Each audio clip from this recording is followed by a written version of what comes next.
Fala pessoal, tudo bem? Espero que sim, viu? Vou te fazer uma pergunta logo no começo. Somos membros de um só corpo? Pois bem, meus queridos, vamos lá para mais uma lição, a penúltima dessa série de lições aqui, ó, da revista Galera de Cristo. Está terminando, lição de número 12, onde o título dela é Corpo de Cristo, organismo vivo. Será que realmente é isso? Será que realmente somos um organismo vivo? Será que somos o corpo de Cristo? E essa é a pergunta que eu te fiz agora logo no começo. Somos membros de um só corpo? Que bom, hein? Eu espero que sim, porque todos nós fazemos parte de uma igreja. E essa igreja de Cristo, que é o corpo de Cristo aqui na terra, que somos nós. Eu, você, não importa a distância, não importa a geografia, né, onde nós estivermos. Somos uma igreja. Todos, cada um de nós, um membro cooperando para o quê? O crescimento da obra de Deus. E quem dá esse crescimento? Jesus, o nosso guia. Amém? Para dar início, vamos abrir a Bíblia lá em Romanos, tá? Romanos capítulo 12, versículo 4, que diz assim: Porque assim como um corpo temos muitos membros, e nem todos os membros têm a mesma operação. Assim, nós, que somos muitos, somos um só corpo em Cristo, mas individualmente somos membros uns dos outros. Você entende aí? Membros uns dos outros. Nós dependemos da colaboração, da cooperação, né, de cada um. Não é eu individualmente exerço a minha parte no corpo e faço tudo aleatoriamente da maneira que eu quero, porque eu penso assim, eu quero que seja assim e tem que ser feito assim. Engraçado, né? Eu não posso, por livre e espontânea vontade, querer exercer coisas, né, fazer coisas que estão além da minha alçada, se eu sou apenas chamado por Deus para fazer uma coisa. A não ser que eu tenha o dom de fazer várias coisas ao mesmo tempo, tudo bem, aí é diferente. Mas eu preciso da cooperação, da colaboração do meu coleguinha, do meu irmão, daquele que está ali do meu lado. Uma mão, ela precisa dos dedos para trabalhar. A cabeça precisa dos olhos para ver, da boca para falar, do ouvido para ouvir. Cada um de nós temos um papel exemplar, um papel privilegiado dentro desse corpo. Às vezes a gente é uma mão, ou às vezes a gente é um pé, uma perna, às vezes a gente é o coração, às vezes a gente é essa caixa torácica, né, que comporta o coração, comporta os pulmões. Às vezes a gente precisa ser o nariz para respirar, os olhos para ver. Quem sabe você não é o olho do seu corpo? O olho do corpo de Cristo? Que está olhando aí, observando as coisas. E os olhos, a palavra de Deus diz que se os nossos olhos forem luz, todo o nosso corpo será luz. Jesus, ele disse que os nossos olhos são a candeia do nosso corpo. Ele é quem ilumina o nosso corpo. Então que a gente possa entender hoje, né, que nós somos um corpo. Somos um corpo, o corpo de Cristo aqui na terra. E esse corpo, conforme a gente sabe na palavra de Deus, que é a igreja, as portas do inferno ela não pode prevalecer contra esse corpo. Então você fique ligado e saiba que Jesus, ele te deu poder, ele te deu força e te constituiu como uma igreja.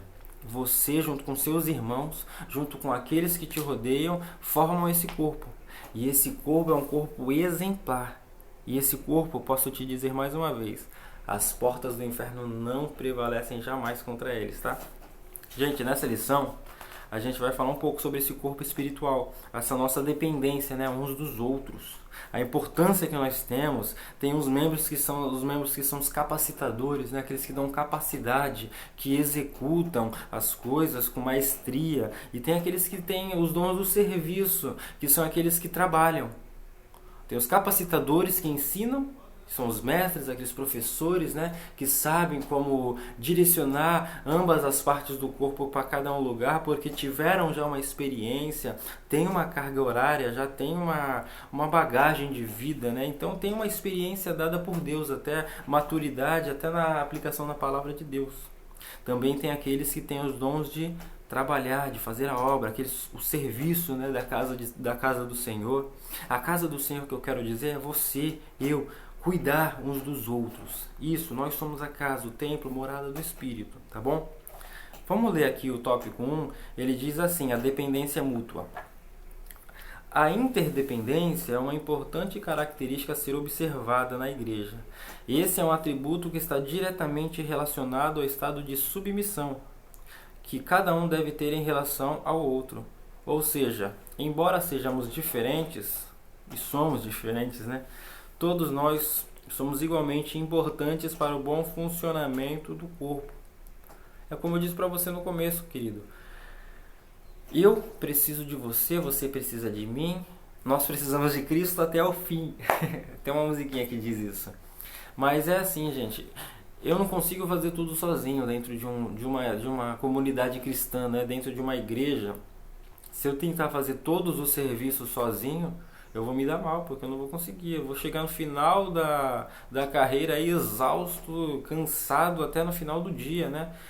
Ou se eu tiver durante um mês de uma congregação, a gente trabalhando ardamente, fazendo todas as tarefas, né? Sendo pastor da igreja, sendo líder da mocidade, líder das crianças, líder das irmãs, líder dos jovens, dos adolescentes, dos novos convertidos, a gente ensaiar os hinos, cantar os hinos, tocar a guitarra, tocar o violão, tocar a bateria. Imagina se a gente fosse fazer tudo.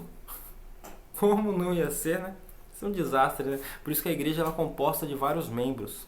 E cada um executa a sua parte, porque cada um tem um papel essencial. A igreja não é uma pessoa só. A igreja são várias pessoas reunidas e formam este corpo lindo. Esse corpo celeste que adora a Deus, que glorifica a Deus, que busca Ele com intimidade, seja dentro do templo, seja fora do templo, seja cada um reunido nas suas casas, cada família reunida dentro das suas casas, ou numa fila de um shopping, num supermercado, dentro do ambiente de trabalho, seja na escola.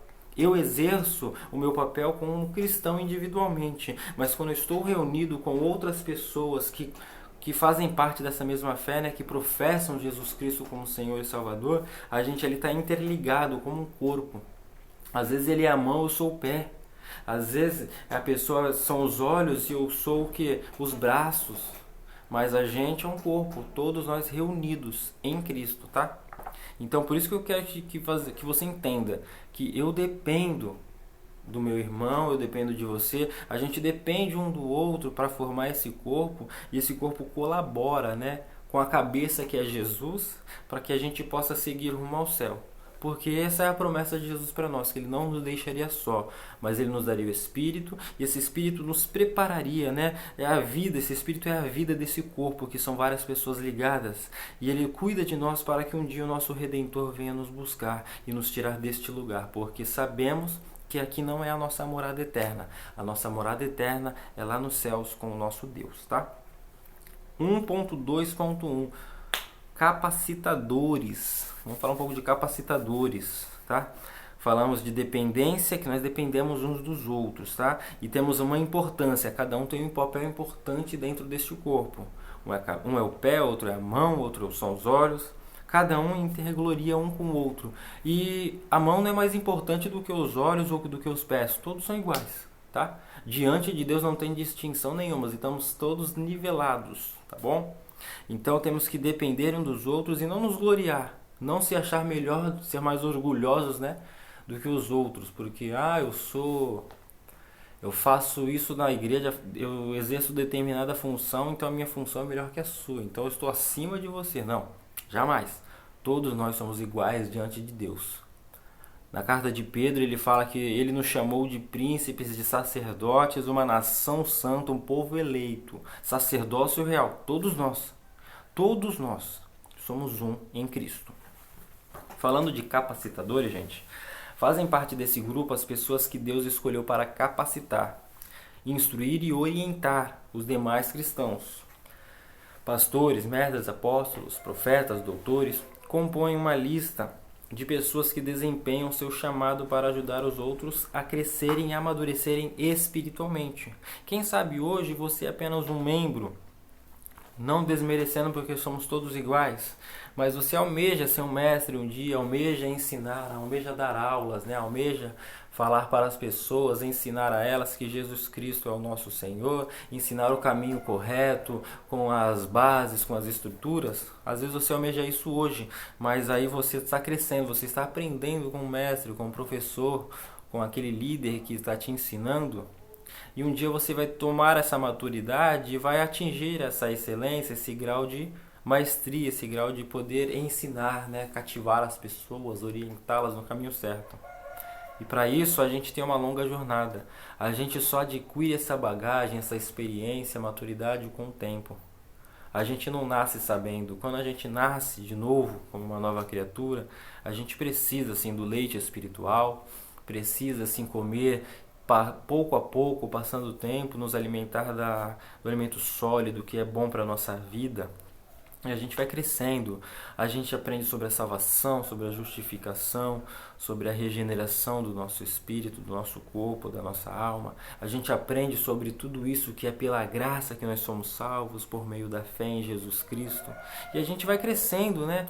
Crescendo como um corpo saudável. E quando nós crescemos juntos, é maravilhoso. Quando eu entendo que eu dependo do meu irmão, que eu não posso ficar me queixando dele, porque lá em Tiago, a carta de Tiago na Bíblia, ela diz que não vos diz isso, né? Não vos queixeis uns pelos outros, né? Não vos queixeis uns dos outros, mas antes vamos orar juntos, vamos fazer a nossa parte como cristãos.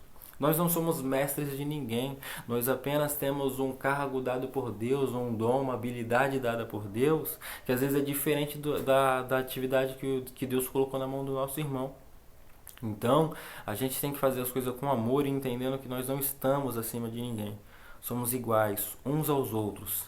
Seja um líder para um membro, seja um porteiro de uma igreja para um pastor que senta no púlpito, um presbítero, cargos eclesiásticos dentro da congregação. Somos todos iguais, tá, gente? E vamos todos para o mesmo céu. Temos todos o mesmo Deus, que é o nosso Senhor, tá? Dons de serviço. O segundo grupo é o grupo dos cristãos chamados e habilitados com dons de serviço. Que dons são esses? Esses membros são inferiores em qualquer aspecto aos dos outros grupos capacitadores. Essa organização do corpo que realiza funções distintas durante todo o tempo depende da vontade de Deus. Portanto, alguns membros foram chamados para ensinar, outros para doutrinar, outros para ministrar seus dons na edificação e no serviço.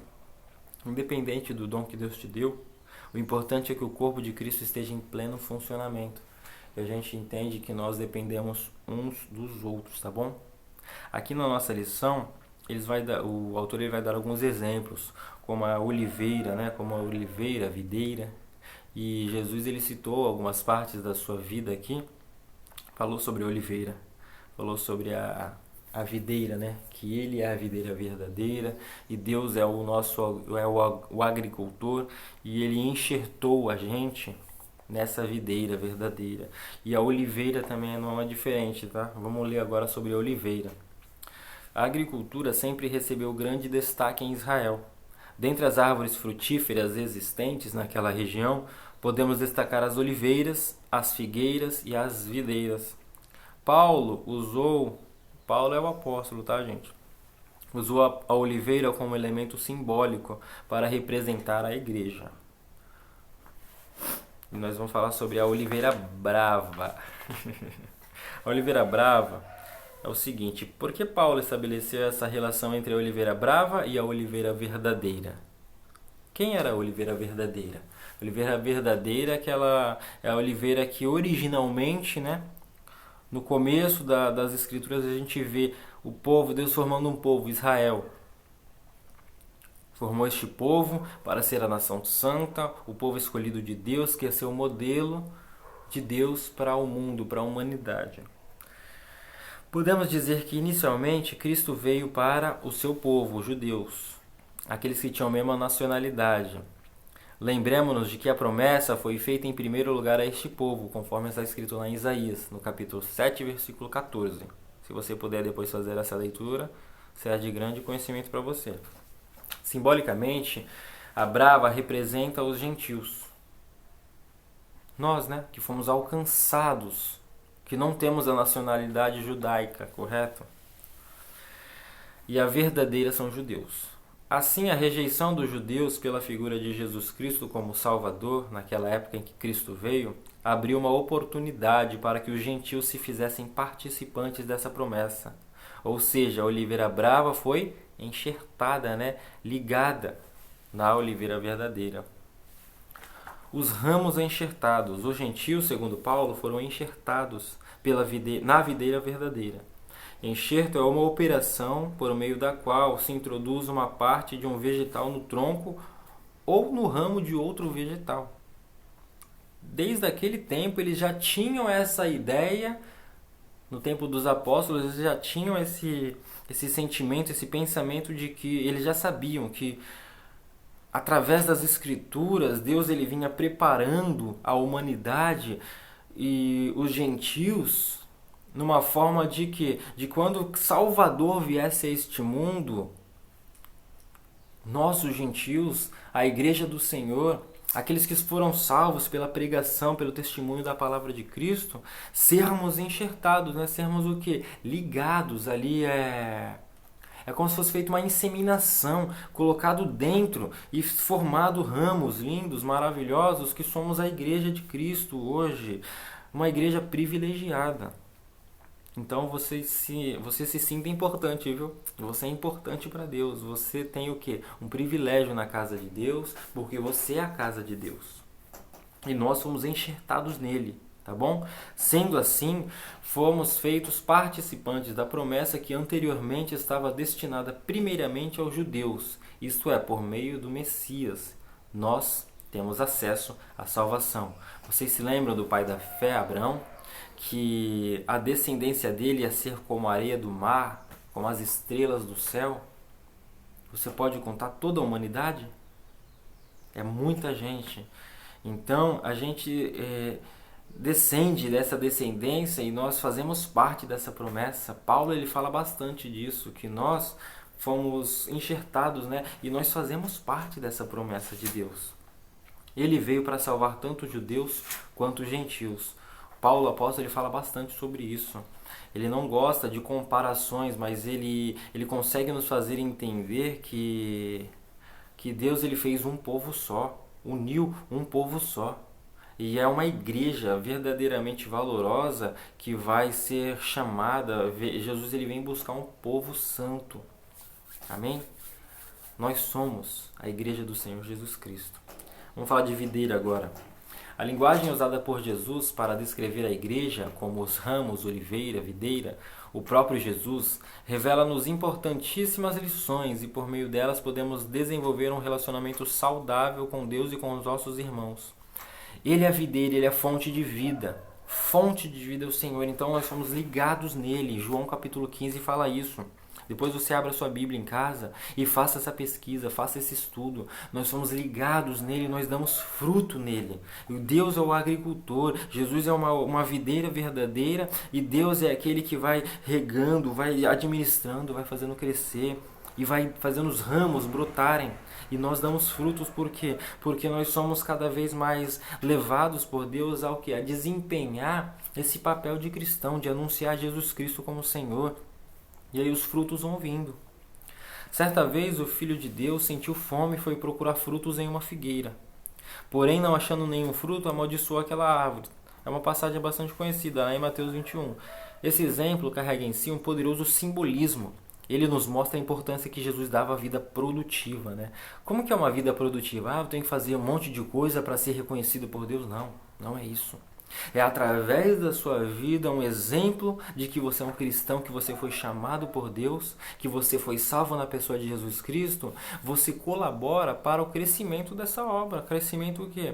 Da igreja do Senhor. A igreja física, essa igreja que a gente está vendo, vamos chamar um monte de gente para lá. Não é isso que eu estou te dizendo, não é isso que eu estou te dizendo. Eu quero que você entenda. Através de você pode convencer, você pode levar muitas pessoas ao conhecimento do Evangelho e à salvação. A salvação em Cristo Jesus, a salvação da sua alma, a salvação da alma das pessoas. Então você dá fruto, você tem uma vida produtiva, uma vida em que não importa se você está no templo, se você está em casa, se você está no trabalho, na escola, em uma porta de supermercado, dentro de algum estabelecimento comercial, em todo lugar que você vai, você carrega dentro de si o que? Cristo, você carrega o Espírito Santo, você carrega uma potência dentro de você, né? E quando as pessoas te olham, você reflete a imagem de Cristo e as pessoas querem ser como você. E isso sim você mostra que você tem uma vida ativa em Cristo, por quê? Porque você fala as coisas da maneira que Cristo falava, você professa uma fé que ninguém consegue professar, você fala de um Deus de uma maneira tão maravilhosa que as pessoas se empolgam, se contagiam em estar do seu lado e querem ser como você, porque querem ser como Cristo. Esse é o nosso desejo, ser parecidos com o nosso Criador, ser parecido com o nosso Cristo. E que ele cresça a cada dia e nós venhamos a diminuir e que o nosso corpo mostre que nós somos o quê? Cristãos, tá bom? Então, para concluir, gente, eu quero que vocês entendam isso. Independente de nós sermos ou líderes, ou professores, ou pastores, ou membros, ou sermos participantes de uma assembleia, somos todos um corpo. Somos todos um povo. Não somos maior nem menor do que ninguém. Somos iguais diante de Deus. E você foi chamado para fazer a obra de Deus. Quem sabe você é um capacitador, ou uma pessoa que trabalha, faz os dons do serviço, um mestre que orienta, ou uma pessoa que executa realmente essa obra. Você foi chamado por Deus, nós somos um organismo vivo, somos a igreja de Deus aqui na terra. E estamos prontos para fazer o que Deus nos mandar, o que Deus nos orientar. Então fique com essa palavra hoje, não se deixe entristecer, esmorecer, essa pandemia está aí, mas só que nós continuamos sendo igreja, continuamos sendo o corpo de Cristo. Se você pode ou se você não pode estar na igreja, dou graças a Deus por isso. Se você é do grupo de risco ou não, vamos estar juntos em oração. Se pudermos nos comunicar mais vezes, vamos estar nos comunicando. Quando pudermos estar juntos, vamos estar juntos para fazer o quê? Aquilo que o Senhor nos mandou fazer, cultuar a Ele. O nosso culto a gente presta onde a gente estiver. Então vamos prestar um culto verdadeiro a Deus. Seja você hoje abençoado, tá bom? Deus te abençoe e até a próxima. Em breve nos veremos, tá bom, gente? Tchau. Fica com Deus.